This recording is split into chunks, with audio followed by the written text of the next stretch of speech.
clear, this diatribe that I'm going to drop on you has nothing to do with my love for this state. I love California.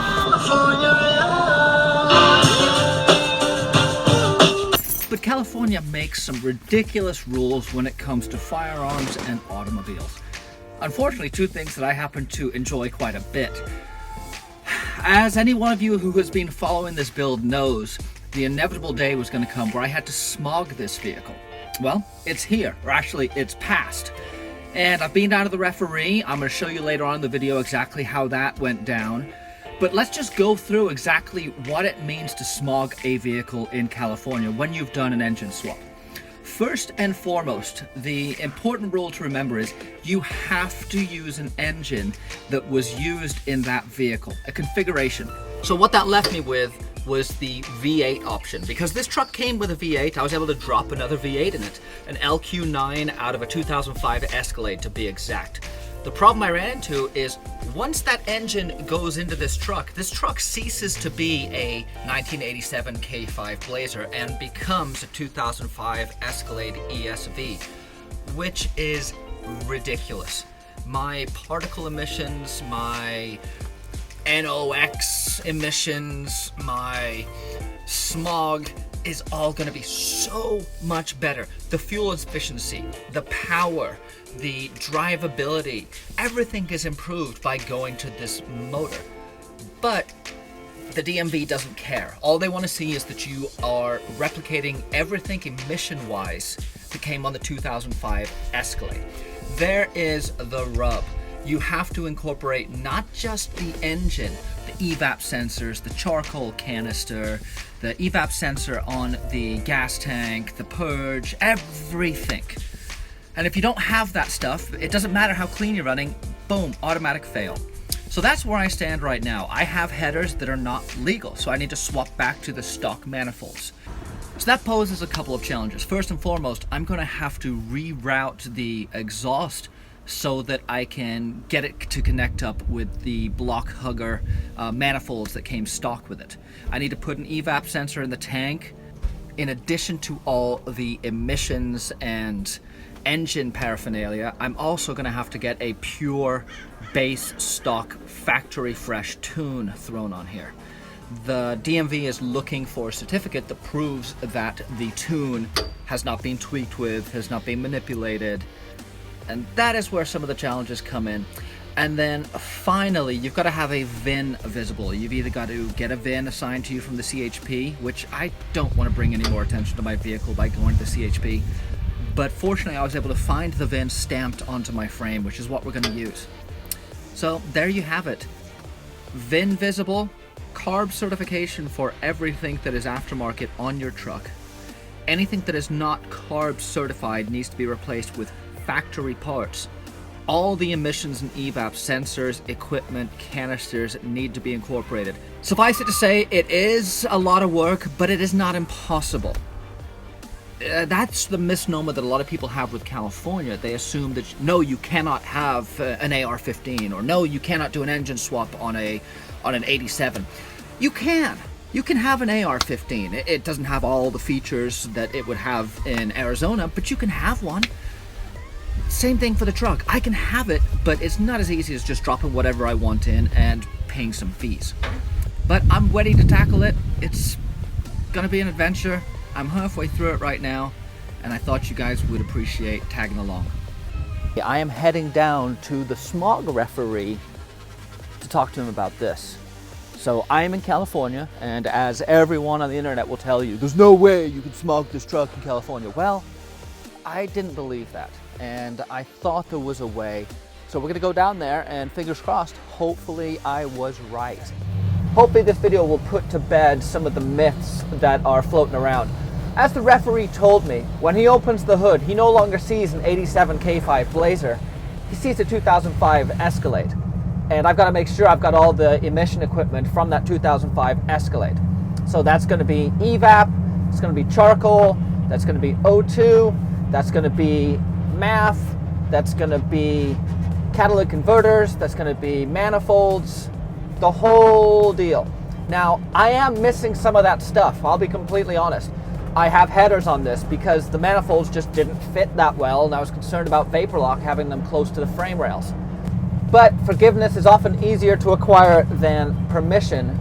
So fingers crossed, we're going in and having a good conversation with these guys.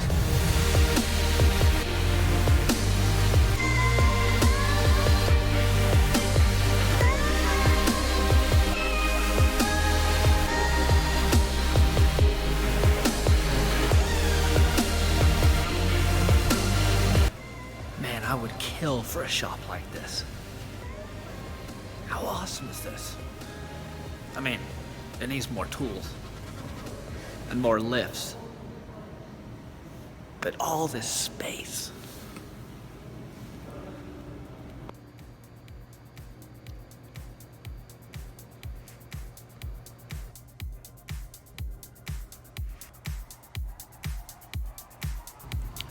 Well, they're not letting me film inside, but we have run all the tests so far, and it is not good news. Nothing's easy, right? But if it was easy, everyone would be driving one of these trucks. So I have some work to do. We'll get into what that is in a little bit. But it's nothing that serious. It's nothing that I didn't expect. But we just have some problems to solve.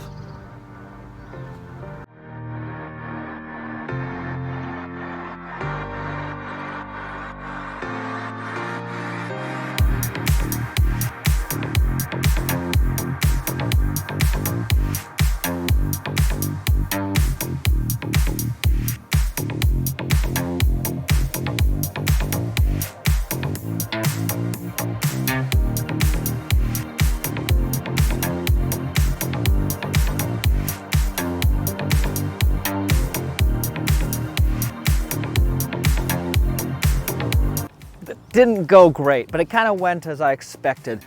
So I have some stuff to do. They really get into the weeds with you. So it is not a walk in the park.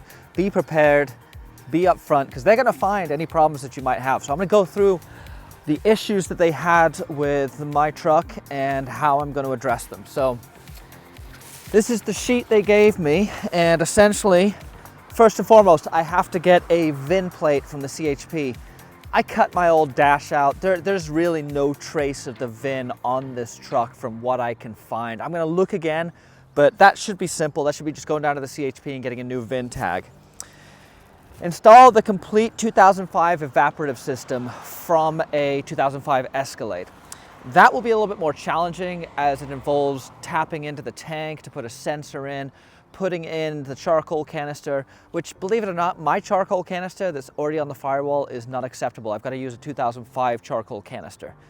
So got to get that all hooked up, hook up the sensor to that, put the stock manifolds back on. I'm a little concerned about vapor locking on the lines, but to get it down here and get it to pass, I can manage that.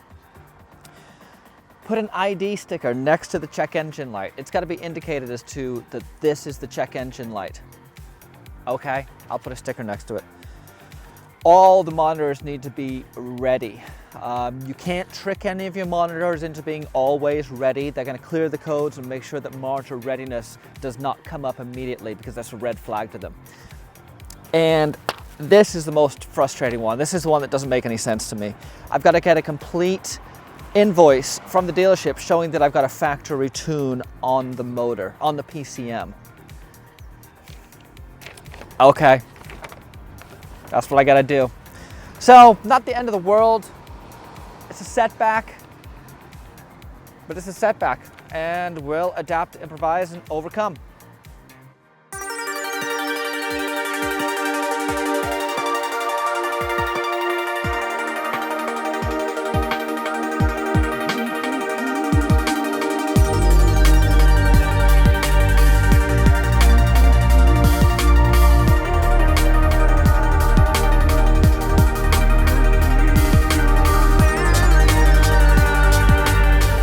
Well, that was substantially easier than I expected. I went to the ref this morning and showed him my VIN, but apparently it's got to be verified by the CHP, so I'm going to go do that next. And then I came down to the DMV, and because I'm paid, I can drive around because I'm showing due diligence. It's all murky. I think this is the confusion, and this is the problem with this, is there is no real clear path. I was under the impression I needed an extension and all that, but nope, because I've paid, they just say, hey, you're missing a smog, go deal with it. Okay. Yeah, so there's the video for this week. Whole lot of stuff going on, whole lot of moving parts, but I am sure this will be helpful to a ton of people. And I will be bringing out another part when I get everything resolved. But I see a path forward, and we'll get it done. Merricks Garage.